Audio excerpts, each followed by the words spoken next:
ದಾಂಡೇಲಿ ನಗರಸಭೆಯ ಮುಂಭಾಗದಲ್ಲಿ ಕೆನರಾ ಲೋಕೋಪಯೋಗಿ ಗುತ್ತಿಗೆದಾರರ ಸಂಘದಿಂದ ಪ್ರತಿಭಟನೆ. ಪೌರಾಯುಕ್ತರಿಗೆ ಮನವಿ ಸಲ್ಲಿಕೆ. ಗುತ್ತಿಗೆದಾರರಾದ ಆರ್.ಡಿ. ಜನ್ನು ಅವರ ಸಾವಿಗೆ ಸರ್ಕಾರದ ಅವ್ಯವಸ್ಥೆಯೇ ಕಾರಣವೆಂದು ಕುಟುಂಬದವರ ಹೇಳಿಕೆಯ ಕುರಿತು ಮತ್ತು ಗುತ್ತಿಗೆದಾರರಿಗೆ ಆಗುತ್ತಿರುವ ಅನ್ಯಾಯದ ವಿರುದ್ಧ ದಾಂಡೇಲಿ ನಗರಸಭೆಯ ಮುಂಭಾಗದಲ್ಲಿ ಇಂದು ಬುಧವಾರ ಮಧ್ಯಾಹ್ನ 12 ಗಂಟೆ ಸುಮಾರಿಗೆ ಕೆನರಾ ಲೋಕೋಪಯೋಗಿ ಗುತ್ತಿಗೆದಾರರ ಸಂಘದ ನೇತೃತ್ವದಲ್ಲಿ ಗುತ್ತಿಗೆದಾರರು ಪ್ರತಿಭಟನೆಯನ್ನು ನಡೆಸಿದರು. ಪ್ರತಿಭಟನಾ ಸ್ಥಳಕ್ಕೆ ಆಗಮಿಸಿದ ಪೌರಾಯುಕ್ತರಾದ ವಿವೇಕ್ ಬನ್ನೆ ಅವರ ಮೂಲಕ ಕೆನರಾ ಲೋಕೋಪಯೋಗಿ ಗುತ್ತಿಗೆದಾರರ ಸಂಘವು ಮುಖ್ಯಮಂತ್ರಿಗಳಿಗೆ ಬರೆದ ಮನವಿಯನ್ನು ನೀಡಿತು. ಮನವಿಯಲ್ಲಿ ಗುತ್ತಿಗೆದಾರರಾದ ಆರ್.ಡಿ. ಜನ್ನು ಅವರು ತೀವ್ರ ಹೃದಯಾಘಾತದಿಂದ ಮರಣ ಹೊಂದಿದ್ದು, ಅದಕ್ಕೆ ಕಾರಣ ಕಾಮಗಾರಿಗಳ ಬಿಲ್ ಬಟವಾಡೆಯಾಗದಿರುವುದೇ ಆಗಿದೆ. ನಾಡ ಕಚೇರಿ ಕಟ್ಟಡ ನಿರ್ಮಾಣಕ್ಕಾಗಿ 7 ವರ್ಷ ಕಳೆದರೂ ಕಾಮಗಾರಿಯ ಬಿಲ್ ಪೂರ್ಣ ಬಟವಾಡೆಯಾಗಿಲ್ಲ. ಜೋಯಿಡಾ ತಾಲೂಕಿನ ಜಗಲ್ಬೆಟ್ ಗ್ರಾಮ ಪಂಚಾಯತ್ ವ್ಯಾಪ್ತಿಯ ತಿಂಬೋಲಿಯಲ್ಲಿ ನಿರ್ವಹಿಸಿದ ರಸ್ತೆ ಕಾಮಗಾರಿಯ ಬಿಲ್ 35ರಿಂದ 40 ಲಕ್ಷ ರೂಪಾಯಿ ಹಣ ಕಳೆದ 2 ವರ್ಷಗಳಿಂದ ಬಾಕಿ ಇದೆ. ನಗರಸಭೆ 2019-20ನೇ ಸಾಲಿನ ಎಸ್ಎಫ್ಸಿ ವಿಶೇಷ ಅನುದಾನದಡಿ ನಿರ್ವಹಿಸಿದ ಕಾಮಗಾರಿಯ ಬಿಲ್ ಬಾಕಿ ಇರುತ್ತದೆ. ಈ ಎಲ್ಲ ಕಾಮಗಾರಿಗಳ ಬಿಲ್ಲುಗಳು ಬಾಕಿ ಇರುವುದರಿಂದ ಆರ್.ಡಿ. ಜನ್ನು ಅವರು ತೀವ್ರ ಆರ್ಥಿಕ ಸಂಕಷ್ಟಕ್ಕೆ ಸಿಲುಕಿ ಅತ್ತ ಬ್ಯಾಂಕಿನಲ್ಲಿ ಬಡ್ಡಿಯ ಸಾಲ ತುಂಬಲಾಗದೆ ಹಾಗೂ ಕುಟುಂಬ ನಿರ್ವಹಣೆಗಾಗಿ ಬೇರೆ ಕಾಮಗಾರಿಗಳನ್ನು ಪಡೆದುಕೊಳ್ಳಲಾಗದ ಸ್ಥಿತಿಯಿಂದ ಮಾನಸಿಕ ಒತ್ತಡವನ್ನು ತಡೆದುಕೊಳ್ಳಲಾಗದೆ ಅವರಿಗೆ ಹೃದಯಾಘಾತವಾಗಿದೆ ಎಂದು ಅವರ ಕುಟುಂಬಸ್ಥರ ಆರೋಪವಾಗಿದೆ. ಇದೇ ಪರಿಸ್ಥಿತಿಯಲ್ಲಿ ಎಲ್ಲ ಗುತ್ತಿಗೆದಾರರು ಇದ್ದು ಆರ್ಥಿಕವಾಗಿ ತೀವ್ರ ಕಂಗಾಲಾಗಿದ್ದೇವೆ.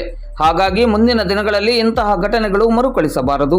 ಗುತ್ತಿಗೆದಾರರು ನಿರ್ವಹಿಸಿದ ಕಾಮಗಾರಿಗಳ ಬಿಲ್ ಪಾವತಿಗೆ ಕೂಡಲೇ ಅಗತ್ಯ ಕ್ರಮವನ್ನು ಕೈಗೊಳ್ಳಬೇಕು ಹಾಗೂ ಆರ್.ಡಿ. ಜನ್ನು ಅವರಿಗೆ ಬರಬೇಕಾದ ಕಾಮಗಾರಿಗಳ ಬಿಲ್ ಹಣವನ್ನು ನೀಡಲು ತ್ವರಿತ ಕ್ರಮವನ್ನು ಕೈಗೊಳ್ಳಬೇಕೆಂದು ಮನವಿಯಲ್ಲಿ ಆಗ್ರಹಿಸಲಾಗಿದೆ. ಸಾಲ ಸೋಲ ಮಾಡಿ ಕಾಮಗಾರಿ ನಿರ್ವಹಿಸುವ ಗುತ್ತಿಗೆದಾರರ ಆರ್ಥಿಕ ಪರಿಸ್ಥಿತಿ ತೀವ್ರ ಹದಗೆಟ್ಟಿದ್ದು, ಈ ನಿಟ್ಟಿನಲ್ಲಿ ಕೂಡಲೇ ಗುತ್ತಿಗೆದಾರರ ಸಮಸ್ಯೆಗಳನ್ನು ಬಗೆಹರಿಸುವ ನಿಟ್ಟಿನಲ್ಲಿ ಅಗತ್ಯ ಕ್ರಮವನ್ನು ಕೈಗೊಳ್ಳಬೇಕೆಂದು ಮನವಿಯಲ್ಲಿ ಒತ್ತಾಯಿಸಲಾಗಿದೆ. ಮನವಿಯನ್ನು ಸ್ವೀಕರಿಸಿ ಮಾತನಾಡಿದ ಪೌರಾಯುಕ್ತರಾದ ವಿವೇಕ್ ಬನ್ನೆ ಅವರು, ಆರ್.ಡಿ. ಜನ್ನು ಅವರು ಒಬ್ಬ ಪ್ರಾಮಾಣಿಕ ಗುತ್ತಿಗೆದಾರರಾಗಿದ್ದರು. ನಾನು ಅಧಿಕಾರ ವಹಿಸಿ 4 ತಿಂಗಳಾಗಿದ್ದು, ಈ 4 ತಿಂಗಳಲ್ಲಿ 68 ಕಾಮಗಾರಿ ಬಿಲ್ಲುಗಳ ಒಟ್ಟು 5,32 ಲಕ್ಷ ರೂಪಾಯಿ ಹಣವನ್ನು ಪಾವತಿಸಲಾಗಿದೆ.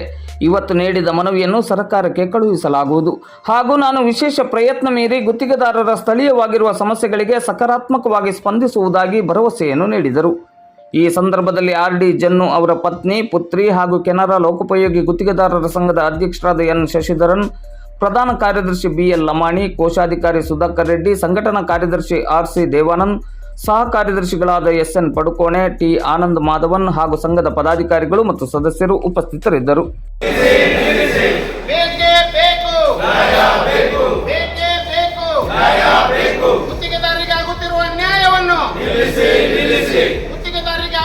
ಶೋಷಣೆಯನ್ನು ಗುತ್ತಿಗೆದಾರರ ಬಾಕಿ ಇರುವ ಬಿಲ್ಲುಗಳನ್ನು ಗುತ್ತಿಗೆದಾರರಿಗೆ ಇರುವ ಬಾಕಿ ಬಿಲ್ಲುಗಳನ್ನು ಗುತ್ತಿಗೆದಾರರ ಸಂಘಕ್ಕೆ ಬೇಕೇ ಬೇಕು, ಬೇಕೇ ಬೇಕು. ಮೇಲಿನ ವಿಷಯಕ್ಕೆ ಸಂಬಂಧಿಸಿದಂತೆ 18/5/2025ರಂದು ನಮ್ಮ ಗುತ್ತಿಗೆದಾರರಾದ ಶ್ರೀ ಆರ್.ಡಿ. ಜನ್ನು ಅವರು ತೀವ್ರ ಹೃದಯಾಘಾತದಿಂದ ಮರಣ ಹೊಂದಿರುತ್ತಾರೆ. ಶ್ರೀಧರು ತುಂಬಾ ಆರೋಗ್ಯವಾಗಿದ್ದು ಕೊನೆಯ ಉಸಿರಿನ ತನಕ ಬಿಲ್ಲುಗಳನ್ನು ಬಟವಾಡೆ ಮಾಡಿಸಿಕೊಳ್ಳುವ ಸಲುವಾಗಿಯೇ ತಿರುಗಾಡುತ್ತಿದ್ದರು. ಅವರ ಸಾವಿಗೆ ಇತ್ತೀಚಿನ ಬಿಲ್ಲುಗಳು ಬಟವಾಡೆಯಾಗಲು ತುಂಬಾ ವಿಳಂಬ ಆಗುತ್ತಿರುವುದು ಮತ್ತು ಇಲಾಖೆಯಲ್ಲಿ ಮಿತಿಮೀರಿದ ಭ್ರಷ್ಟಾಚಾರವೇ ನೇರ ಹೊಣೆ ಎಂದು ಕುಟುಂಬಸ್ಥರ ಆರೋಪವಾಗಿದೆ. ನಾವು ಕೂಡ ಇದೇ ರೀತಿ ತೊಂದರೆ ಅನುಭವಿಸುತ್ತಿರುವುದರಿಂದ ನಮಗೆ ಅವರ ಆರೋಪವು ಸರಿ ಎನಿಸುತ್ತಿದೆ. ದಿವಂಗತ ಆರ್.ಡಿ. ಜನ್ನು ಅವರ ಕುಟುಂಬಸ್ಥರು ನಮ್ಮ ಗುತ್ತಿಗೆದಾರರ ಸಂಘಕ್ಕೆ ಪತ್ರವನ್ನು ನೀಡಿರುವ ಪ್ರಕಾರ ಅವರಿಗೆ ಲೋಕೋಪಯೋಗಿ ಇಲಾಖೆಯ ಠೇವಣಿ ವಂತಿಕೆ, ಕಂದಾಯ ಇಲಾಖೆ, ನಾಡ ಕಚೇರಿಯ ಕಟ್ಟಡ ಬಾಬ್ತು ಸುಮಾರು 7 ವರ್ಷದಿಂದ ಕಾಮಗಾರಿ ಬಿಲ್ಲು ಬಟವಾಡೆ ಆಗಿರುವುದಿಲ್ಲ. ಅದರಂತೆ ನಗರಸಭೆ ದಾಂಡೇಲಿಯಲ್ಲಿ 2019-20ನೇ ಸಾಲಿನ ಎಸ್ಎಫ್ಸಿ ವಿಶೇಷ ಅನುದಾನ ಅಡಿಯಲ್ಲಿ ನಿರ್ವಹಿಸಿದ ಕಾಮಗಾರಿ ಬಿಲ್ಲು ಬಾಕಿ ಇರುತ್ತದೆ. ಇದರಂತೆ ಪಂಚಾಯತ್ ರಾಜ್ ಇಂಜಿನಿಯರಿಂಗ್ ಇಲಾಖೆ ಶಿರಸಿ ವಿಭಾಗದ ಜೋಯಿಡಾ ತಾಲೂಕಿನ ಜಗಲಪೇಟೆ ಗ್ರಾಮ ಪಂಚಾಯತಿ ವ್ಯಾಪ್ತಿಯ ತಿಂಬೋಲಿಯಲ್ಲಿ ನಿರ್ವಹಿಸಿದ ರಸ್ತೆ ಕಾಮಗಾರಿ ಬಿಲ್ಲು ಕೂಡ ಸರಿಸುಮಾರು 35 ಲಕ್ಷ 2 ವರ್ಷದಿಂದ ಬಾಕಿ ಇದೆ. ಈ ಎಲ್ಲ ಕಾಮಗಾರಿ ಬಿಲ್ಲುಗಳು ಬಾಕಿ ಇರುವುದರಿಂದ ತೀವ್ರ ಆರ್ಥಿಕ ಸಂಕಷ್ಟಕ್ಕೆ ಸಿಲುಕಿ ಅತ್ತ ಬ್ಯಾಂಕಿನಲ್ಲಿ ಬಡ್ಡಿಯ ಸಾಲ ತುಂಬಲಾರದೆ ಹಾಗೂ ಕುಟುಂಬ ನಿರ್ವಹಣೆಗಾಗಿ ಬೇರೆ ಕಾಮಗಾರಿಯನ್ನು ಪಡೆದುಕೊಳ್ಳಲಾಗದ ಸ್ಥಿತಿಯಿಂದ ಮಾನಸಿಕ ಒತ್ತಡವನ್ನು ತಡೆದುಕೊಳ್ಳಲಾಗದೆ ಹೃದಯಾಘಾತವಾಗಿದೆ ಅಂತ ಕುಟುಂಬಸ್ಥರ ಆರೋಪವಾಗಿದೆ. ಇದೇ ಪರಿಸ್ಥಿತಿಯಲ್ಲಿ ನಾವೆಲ್ಲ ಗುತ್ತಿಗೆದಾರರು ಸಿಲುಕಿದ್ದೇವೆ. ವಿಶೇಷವಾಗಿ ಎಸ್ಎಫ್ಸಿ ವಿಶೇಷ ಅನುದಾನದಲ್ಲಿ ನಗರಸಭೆಯಲ್ಲಿ ನಿರ್ವಹಿಸಿದ ಕಾಮಗಾರಿ ಬಿಲ್ಲಿನ ಬಗ್ಗೆ ಆರ್.ಡಿ. ಜನ್ನು ಅವರು ಹಲವಾರು ಬಾರಿ ಬೆಂಗಳೂರಿಗೆ ಅಲೆದಾಡಿ ಬೆಂಗಳೂರಿನಲ್ಲಿ ಅಧಿಕಾರಿಗಳು ಹಾಗೂ ಸಂಬಂಧಪಟ್ಟ ಇಲಾಖೆ ಸಚಿವರ ಸಲಹೆಯ ಮೇರೆಗೆ ಪೂರ್ತಿ ಹೇಳಿಕೊಳ್ಳುತ್ತೇವೆ. ತಾವು ಭ್ರಷ್ಟಾಚಾರಕ್ಕೆ ಸಾಕ್ಷಿ ಕೇಳುತ್ತೀರಿ, ಇದಕ್ಕೆ ಸಾಕ್ಷಿ ಒದಗಿಸಲು ಸಾಧ್ಯವಿಲ್ಲ ಎಂದು ತಮಗೂ ತಿಳಿದಿರುವ ವಿಷಯವಾಗಿದೆ. ಭ್ರಷ್ಟಾಚಾರವನ್ನು ಮಾಡುವವರು ಸಾಕ್ಷಿ ಇಟ್ಟುಕೊಂಡು ಭ್ರಷ್ಟಾಚಾರವನ್ನು ಮಾಡುವುದಿಲ್ಲ. ಭ್ರಷ್ಟಾಚಾರಗಳಿಗೆ ಆತ್ಮಸಾಕ್ಷಿಯೇ ಸಾಕ್ಷಿ ಎಂದು ಇದಕ್ಕಿಂತಲೂ ನಾವು ಹೆಚ್ಚಿಗೆ ಹೇಳಲು ಬಯಸುವುದಿಲ್ಲ. ದಯವಿಟ್ಟು ಸಾಮಾಜಿಕ ಕಳಕಳಿಯಿಂದ ನಮ್ಮಂತಹ ವ್ಯಕ್ತಿಗಳು ಭ್ರಷ್ಟಾಚಾರ ಮಿತಿ ಮೀರದಂತೆ ನೋಡಿಕೊಳ್ಳುತ್ತೀರಿ ಎಂದು ನಂಬುತ್ತೇವೆ. ಇಂದು ನಮ್ಮ ಅಧ್ಯಕ್ಷರು ಎನ್ ಶೇಷಧರನ್, ಕೆನರಾ ಲೋಕೋಪಯೋಗಿ ಗುತ್ತಿಗೆದಾರರ ಸಂಘ. ಎಲ್ಲ ಗುತ್ತಿಗೆದಾರರಿಗೆ ಹಾಗೂ ಆರ್ ಡಿ ಜನ್ನು ಅವರ ಕುಟುಂಬಸ್ಥರಿಗೆ ನನ್ನ ವೈಯಕ್ತಿಕ ನಮಸ್ಕಾರಗಳನ್ನು ಸೂಚಿಸುತ್ತಾ, ಮೊದಲನೇದಾಗಿ ಆರ್ ಡಿ ರವಿಶಂಕರ್ ಡಿ ಜನ್ನು ಆ ವ್ಯಕ್ತಿ ಇದ್ದಿದ್ದರೆ ಬಹುತೇಕ ಈ ಒಂದು ವಿಷಯ ಪ್ರಸ್ತಾಪ ಆಗ್ತಾ ಇರಲಿಲ್ಲ. ಯಾಕಂತಂದರೆ ಮೊದಲನೇದಾಗಿ ನಾನು ಅವರ ಸಾವಿಗೆ ಉತ್ಕೃಷ್ಟ ವ್ಯಕ್ತಿತ್ವದ ವ್ಯಕ್ತಿ ಅವರು ರವಿಶಂಕರ್ ಡಿ ಜನ್ನು. ನಾನು ಕಳೆದ 3 ತಿಂಗಳಲ್ಲೇ ನಾನು ಅವರ ವ್ಯಕ್ತಿತ್ವದ ಬಗ್ಗೆ ಅಭ್ಯಸಿಸಿದಾಗ ಅವರ ನನಗೆ ಭಾಳ ಹತ್ತಿರವಾಗಿದ್ದರು ಮತ್ತು ನನಗೆ ಆತ್ಮೀಯ ಕೂಡ ಆಗಿದ್ದರು. ಅವರ ಸಾವಿಗೆ ನಾನು ವೈಯಕ್ತಿಕವಾಗಿ ಸಂತಾಪವನ್ನು ಸೂಚಿಸುತ್ತೇನೆ. ಎರಡನೇದಾಗಿ ನಾನು ಜನವರಿ 27, 2025ನೇ ಸಾಲಿನಲ್ಲಿ ದಾಂಡೇಲಿ ನಗರಸಭೆಯ ಪೌರಾಯುಕ್ತರಾಗಿ ಅಧಿಕಾರ ಸ್ವೀಕರಿಸಿದ್ದೇನೆ. ಈ ಒಂದು 4 ತಿಂಗಳ ಅವಧಿ ನಿನ್ನೆಗೆ ಕಂಪ್ಲೀಟ್ ಆಗಿದೆ. ಈ 4 ತಿಂಗಳ ಅವಧಿಯಲ್ಲಿ ಮೊದಲನೇ 2 ತಿಂಗಳು ನನಗೆ ದಾಂಡೇಲಿಯಲ್ಲಿ ಏನಿದೆ ಏನಿಲ್ಲ ಅನ್ನೋ ತಿಳ್ಕೊಳ್ಳಿಕ್ಕೆ ಸಮಯ ಬೇಕಾಯಿತು. ಅದಾದ ನಂತರ ಮಾರ್ಚ್ ಕೊನೆಯ ವಾರದಿಂದ ಏಪ್ರಿಲ್ ಮತ್ತು ಮೇ ಅಂದರೆ 1-2 ತಿಂಗಳ ಅವಧಿಯಲ್ಲಿ ನನಗೆ ಎಷ್ಟು ಸಾಧ್ಯನೋ ಅಷ್ಟು ಮೊದಲನೇ ನಾನು ನಗರಸಭೆಯ ಪೌರಾಯುಕ್ತನಾಗಿ ಚಾರ್ಜ್ ತೊಗೊಂಡಾಗ ನೀವೆಲ್ಲ ಕಾಂಟ್ರಾಕ್ಟರ್ಸ್ ಬಂದು ನನಗೆ ಮನವಿ ಕೊಟ್ಟಿದ್ರಿ. ಆ ಮನವಿ ಕೊಟ್ಟಿರ್ತಕ್ಕಂಥ ಸಂದರ್ಭದಲ್ಲಿ ನಿಮ್ಮ ಅಳೆಲ್ಲ ಆವಾಗಲೂ ಕೂಡ ನೀವು ತೋಡ್ಕೊಂಡಿದ್ರಿ. ಸಾಕಷ್ಟು ಬಿಲ್ಗಳು ಪೆಂಡಿಂಗ್ ಇದೆ. ಈ ಕೊಕ್ನಿಯವರು ನಿಮಗೆ ಇಲ್ಲಿ ವ್ಯವಸ್ಥೆ ಗೊತ್ತಿಲ್ಲ ಸರ್, ನಾವು ಕೆಲಸ ಮಾಡ್ತೀವಿ, ಬಿಲ್ ಬರೋದಿಲ್ಲ ಅಂತ ನೀವು ಹೇಳಿದ್ರಿ. ಅದಾದ ನಂತರ ನಿಮ್ಮ ಮನವಿ ಮೂಲಕನೂ ನಮಗೆ ಕೊಟ್ಟಿದ್ರಿ. ಆ ಒಂದು ನಿಟ್ಟಿನಲ್ಲಿ ನನಗೆ ಎಷ್ಟು ಸಾಧ್ಯ ಇದೆಯೋ ಇರ್ತಕ್ಕಂಥ ಒಂದು ಸಿಬ್ಬಂದಿಗಳ ಉಪಯೋಗಿಸ್ಕೊಂಡು ನಾನು ಇಲ್ಲಿವರೆಗೂ ಒಟ್ಟು 78 ಬಿಲ್ಗಳನ್ನು ನಿಮಗೆ ಕಾಂಟ್ರಾಕ್ಟರ್ಸ್ಗಳಿಗೆ ಕೊಡಲಿಕ್ಕೆ ಪ್ರಯತ್ನ ಮಾಡಿದ್ದೀನಿ. ಬಹುಶಃ ಒಂದು ವರ್ಷದಲ್ಲಿ ಕೂಡ ಇಷ್ಟೊಂದು ಬಿಲ್ಗಳು ಆಗಲಿಕ್ಕಿಲ್ಲ. ಆದರೆ ನಾನು 2-3 ತಿಂಗಳ ಅವಧಿಯಲ್ಲಿ 78 ವಿವಿಧ ಬಿಲ್ಗಳನ್ನು ಒಟ್ಟು 5,32,00,000 ರೂಪಾಯಿಗಳಿಗೆ ನಾನು ನಿಮಗೆ ಸಂದಾಯ ಮಾಡ್ತಕ್ಕಂಥ ಪ್ರಯತ್ನವನ್ನು ನಾನು ಮಾಡಿದ್ದೇನೆ. ಇದು ವಿತ್ ರೆಕಾರ್ಡ್ ಮತ್ತು ವಿತ್ ಇದೇ ಎಲ್ಲ ಕಾಂಟ್ರಾಕ್ಟರ್ಸ್ ಇಲ್ಲೇ ಇದ್ದಾರೆ. ಮೆಜಾರಿಟಿ ಆಫ್ ದಿ ಕಾಂಟ್ರಾಕ್ಟರ್ಸ್, ಕೆಲವೊಬ್ಬರು ಮಾತ್ರ ಹೊರಗಡೆ ಇರ್ಬೋದು.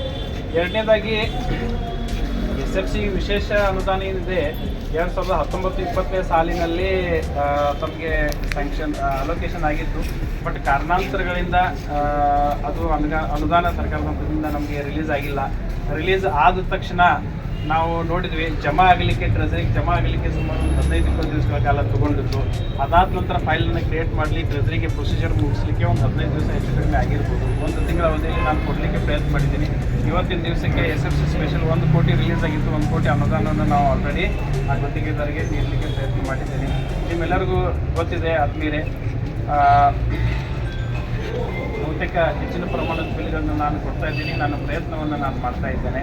ಆಮೇಲೆ ಕಾಂಟ್ರಾಕ್ಟರ್ಸ್ ನೀವು ಹೇಳಿದಂಗೆ ನೀವು ಇವರ ಪಾರ್ಟ್ ಆಫ್ ದ ಮುನ್ಸಿಪಾಲ್ಟಿ ಸಾರ್ವಜನಿಕರಿಗೆ ಅನುಕೂಲ ಆಗಬೇಕು ಅಂತಂದರೆ